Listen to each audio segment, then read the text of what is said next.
주님의 이름으로 사랑하며 축복합니다.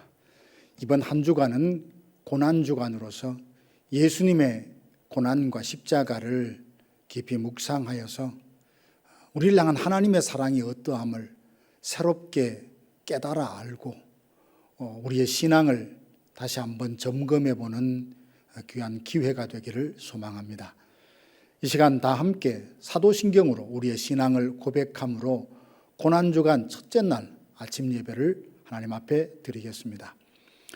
전능하사 천지를 만드신 하나님 아버지를 내가 믿사오며 그 외아들 우리 주 예수 그리스도를 믿사오니 이는 성령으로 잉태하사 동정녀 마리아에게서 나시고 본디오 빌라도에게 고난을 받으사 십자가에 못 박혀 죽으시고 장사한 지 사흘 만에 죽은 자 가운데서 다시 살아나시며 하늘에 오르사 전능하신 하나님 우편에 앉아 계시다가 저리로서 산자와 죽은 자를 심판하러 오시리라.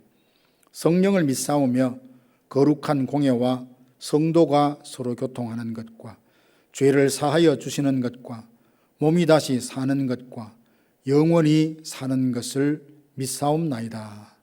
아멘. 하나님의 말씀은 마태복음 26장 57절, 58절 그리고 69절에서 75절 말씀입니다. 예수를 잡은 자들이 그를 끌고 대제사장 가야바에게로 가니 거기 서기관과 장로들이 모여 있더라.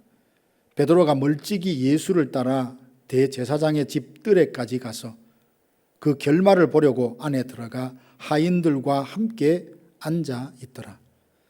베드로가 바깥 뜰에 앉았더니 한 여종이 나와 이르되 너도 갈릴리 사람 예수와 함께 있었도다 하거늘 베드로가 모든 사람 앞에서 부인하여 이르되 나는 내가 무슨 말을 하는지 알지 못하겠노라 하며 앞문까지 나아가니 다른 여종이 그를 보고 거기 있는 사람들에게 말하되 이 사람은 나사렛 예수와 함께 있었도다 하며 베드로가 맹세하고 또 부인하여 이르되 나는 그 사람을 알지 못하노라 하더라.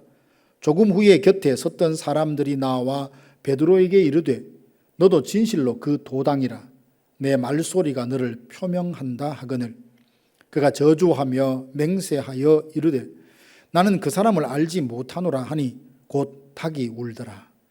이에 베드로가 예수의 말씀에 닭 울기 전에 내가 3번 나를 부인하리라 하심이 생각나서 밖에 나가서 심히 통곡하니라. 아멘. 경건한 그리스도인이라면 십자가가 그 마음에서 떠나지 않을 것입니다. 주님의 고난과 십자가를 묵상하면서 나를 향한 하나님의 사랑이 어떠함을 날마다 새롭게 깨달으며 힘을 얻고 죄와 싸우며 믿음의 행진을 그렇게 할 것입니다. 특별히 고난주간이 되면 우리는 예수님의 십자가를 다시 더 깊이 묵상하게 됩니다. 그래서 고난주간은 주님의 고난과 십자가를 깊이 묵상하며 우리의 신앙을 점검하고 돌아보는 영적 점검의 시간이 되기도 합니다. 고난주간 맞이하면서 첫째 날 예수님의 제자였던 베드로의 삶을 한번 주목해 보고 싶습니다. 누구보다 예수님 가까이 있었고 예수님의 사랑을 많이 받았으며 공공연히 주님을 사랑한다고 자랑하며 고백했던 사람이 베드로였습니다. 심지어 나는 죽을지언정 결코 예수님을 부인하지 않겠다고 큰 소리 쳤던 제자였습니다. 하지만 그는 대제사장을 섬기는 여종 앞에서 예수님을 모른다고 부인을 합니다. 왜 이런 일이 벌어졌을까요? 왜 베드로는 시험 앞에 이렇게 쉽게 무기력하게 넘어지고 만 걸까요? 베드로의 모습을 보면서 그를 탓하기에는 우리 자신이 또한 연약하여 자주 넘어지곤 합니다. 십자가로 주님께로 더 가까이라고 하는 이 제목을 가지고 함께 묵상하면서 다시 우리의 삶을 주님께로 십자가 앞으로 더 가까이 나아가는 계기가 되기를 원합니다. 예수님은 마지막 유월절을 보내시면서 예루살렘에 계십니다. 그중 목요일 날 마가의 다락방에서 성만찬을 나누시며 제자들의 발을 일일이 다 씻어 주셨죠. 그리고는 제자들과 함께 겟세마네 동산으로 기도하러 가십니다. 보통 때와 달리 십자가를 앞두고 계셨기에 제자들에게 내 마음이 몹시 고민이 되어 죽게 되었으니 너희는 여기서 나를 위하여 깨어 기도하라 부탁하시곤 조금 떨어진 장소에 엎드려 하나님 앞에 기도합니다. 기도하시다가 제자들에게 와보니 제자들은 잠들어 있었습니다. 주님은 그들 중에 특별히 베드로에게 말씀하시기를 너희가 1시간도 나를 위하여 깨어 기도할 수 없느냐 하시며 마음은 원이로되 육신이 약하여서 기도해야 할 때 잠들어 있는 베드로를 보시며 몹시 안타까워하셨죠. 예수님은 다시 땀이 핏방울이 될 때까지 간절히 기도하신 후에 대제사장들과 장로들에게 잡혀가십니다. 그들은 예수님을 대제사장 가야바에게로 끌고 가 신문을 합니다. 이때 베드로는 어디에 있었습니까? 58절에 보니까 베드로가 멀찍이 예수를 따라 69절도 보면 베드로가 밭갓들에 앉아 있었다고 합니다. 예수님은 대제사장 가야바의 뜰에서 신문을 받으십니다. 그들은 예수님을 죽일 증거를 찾기 위해서 많은 거짓 증인들을 대동했지만 예수님에게서 사형에 해당할 만한 죄를 찾지 못했습니다. 그러다가 예수님이 나는 하나님의 아들이라 라고 하시자 이는 신성을 모독한 죄라며 사형에 해당한다고 판정을 내리고 예수님의 얼굴을 향해 침을 뱉고 주먹으로 치며 손바닥으로 때립니다. 벌써 다른 제자들은 이미 다 도망가 버린 상태였고 베드로는 예수님과 일정한 거리를 두고 멀찍이 따라와 바깥들에 앉아 있습니다. 베드로는 예수님과 거리를 두고 결과를 지켜보고 있었던 겁니다. 베드로는 처음부터 예수님과 거리 두기를 했던 사람이 아닙니다. 예수님께서 여리고를 지나 예루살렘으로 올라오실 때에 노중에서 야고보와 요한이 자기 엄마와 함께 예수님께 간청을 합니다. 주의 나라가 회복될 때에 하나는 주의 오른편에 하나는 주의 왼편에 앉게 해달라고 청탁을 하자 베드로가 화를 내면서 꾸짖었다는 것은 자기도 예수님 가까이에 앉으려고 했던 마음을 품었기 때문 아닙니까? 그런데 이제는 예수님과 거리를 두고 멀찍이 따르며 바깥뜰에 앉아 있습니다. 베드로가 예수님과 거리를 두었기에 제자로서 하지 말아야 될 실수를 하게 됩니다. 69절부터 74절에 보면 그는 예수님을 3번이나 모른다고 부인을 합니다. 처음에 한 여종이 나와 베드로에게 묻습니다. 너 갈릴리 사람과 함께 있었지?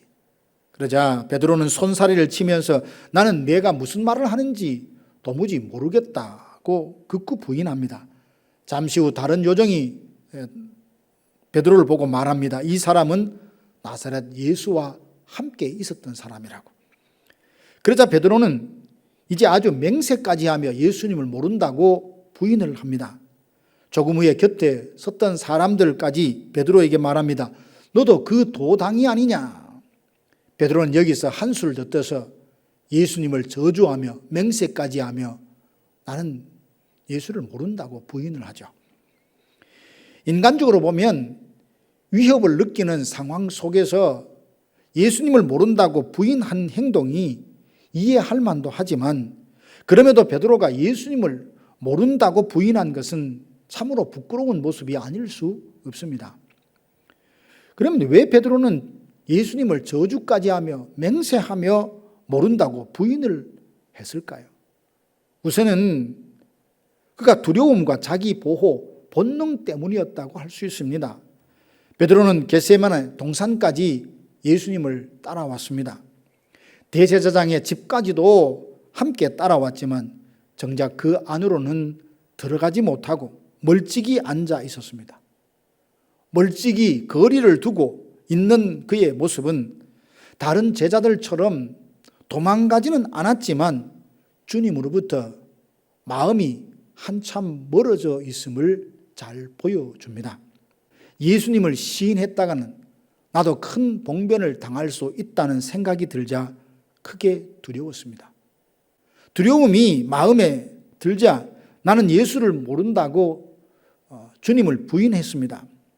한때 주님과 함께 죽을지언정 나는 예수님을 부인하지 않겠다고 호언장담했지만 예수님과 마음이 멀어져 있었고 십자가를 질 마음이 없자 생명의 위협 앞에서 두려웠고 결국 그 두려움 때문에 예수님을 부인하고 말았습니다.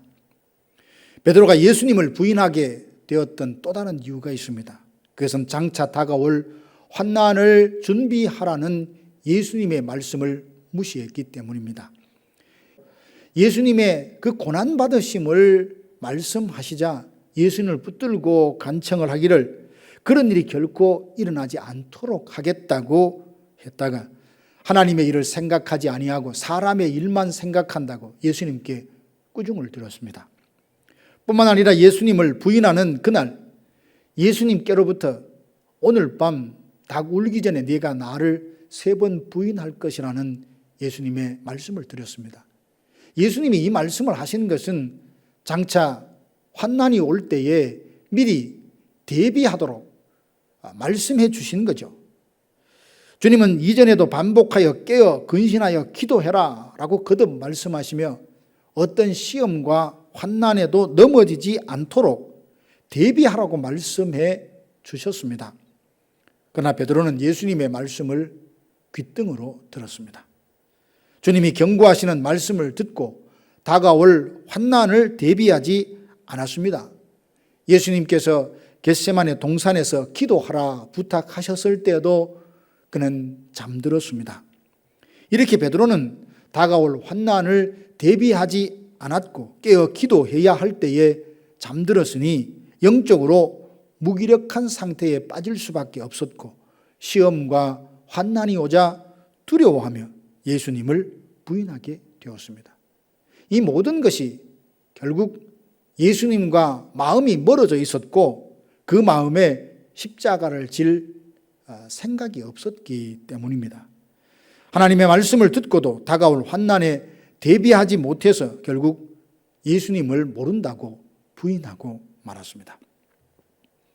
우리는 베드로의 이 모습을 보면서 그만 탓할 일이 아닙니다.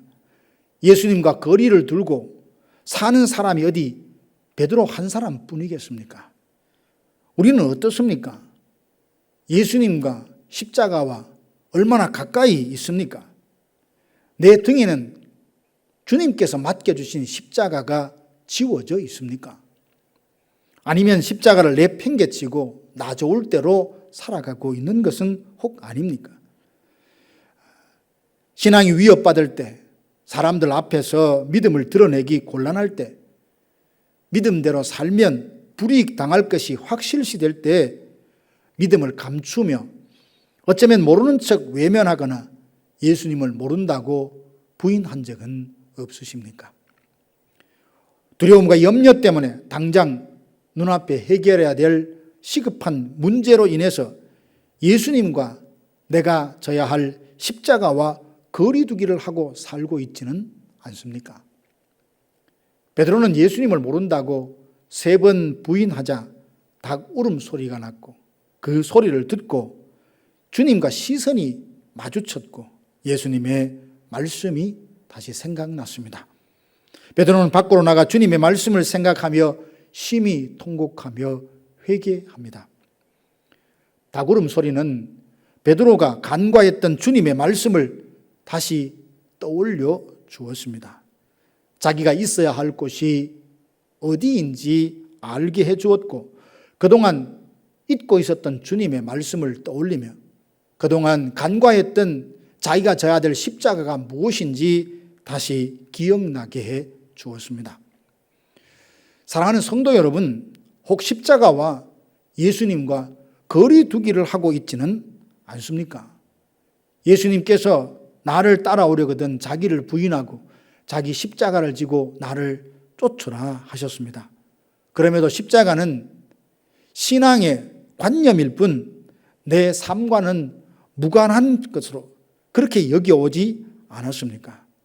십자가에 담긴 나를 향한 하나님의 그 사랑의 높이와 깊이와 넓이를 새롭게 깨달아 십자가에서 멀리 떨어져 있던 곳에서 돌이켜 예수님께로 더 가까이 가고 맡겨주신 십자가를 등에 지고 날마다 그 안에서 살아가 세상이 우리를 통해서 예수님을 볼 수 있게 되기를 주님의 이름으로 축원합니다. 기도하겠습니다.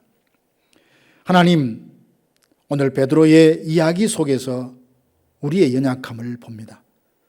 우리의 귀를 열어 성령께서 일상생활 속에서 말씀하시는 주님의 음성을 듣고 회개하며 날마다 주님께로 더 가까이 나아가 주님께서 맡겨주신 십자가를 지고 주님을 쫓게 하여 주옵소서. 날마다 시간이 지나면서 나와 십자가 사이의 거리를 더 좁히게 하시고 늘 자기를 부인하고 주님의 십자가를 지는 참된 제자로 살아가게 하여 주옵소서.